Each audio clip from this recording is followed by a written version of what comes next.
piece I wrote is called Dolls. I've always loved dolls ever since I was a little girl. My mom always made sure to get me the pretty brown babies, so I always assumed that those pretty brown babies were normal. It wasn't until I was about 8 years old I received my two most absolute favorite dolls in the whole wide world. They were two American Girl dolls I named Sophiane and Sierra.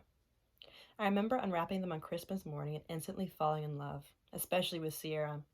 Her skin looked like mine, her hair felt like mine, her teeth looked like mine, her lips looked like mine. She looked just like me. For the first time that Christmas morning, I saw myself in those pretty brown babies. I remember one day, and when I was about in the 4th grade, I invited my best friend at the time over to play American Girl dolls. Playing American Girl dolls was my absolute favorite thing to do, but normally I did it alone, so naturally I was super excited to share my favorite pastime with my best friend. My best friend and I were very different. Well, we looked very different. I was tall, she was short. She had long, dirty blonde hair, and I had short, dark brown hair.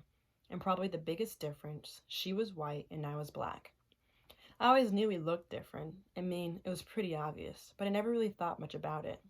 Naturally, since we looked different, I expected our American Girl dolls to look different.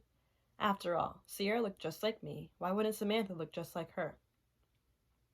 I set up the dolls' living room for them to hang out. Yes, I was that girl, and I patiently waited for the doorbell to ring with my best friend on the other side. When the ring finally came, I remember excitedly running downstairs and grabbing my friend to go up to my room. She introduced me to Samantha, and I proudly showed her the doll living room. We sat down to play, and I took Sierra out to introduce my friend to her, and instantly she scrunched up her face. I looked at her very confused. "What's wrong?" I asked. And with a sneered up nose, she said, "Ew! What is wrong with her hair?" I remember being so confused. Ew, I thought. What do you mean, ew? Her hair looks just like mine. In that moment, when I looked down at Sierra and touched her thick, coarse, dark brown hair, was the first time I ever thought she wasn't beautiful. In that moment was the first time she didn't seem absolutely perfect to me. In that moment, when I looked at her, the only thing I could think was ew. Not only about Sierra, but also about myself. She looked like me, so if she was ew, that meant I must have been too. You never realize the magnitude of a moment until it's passed.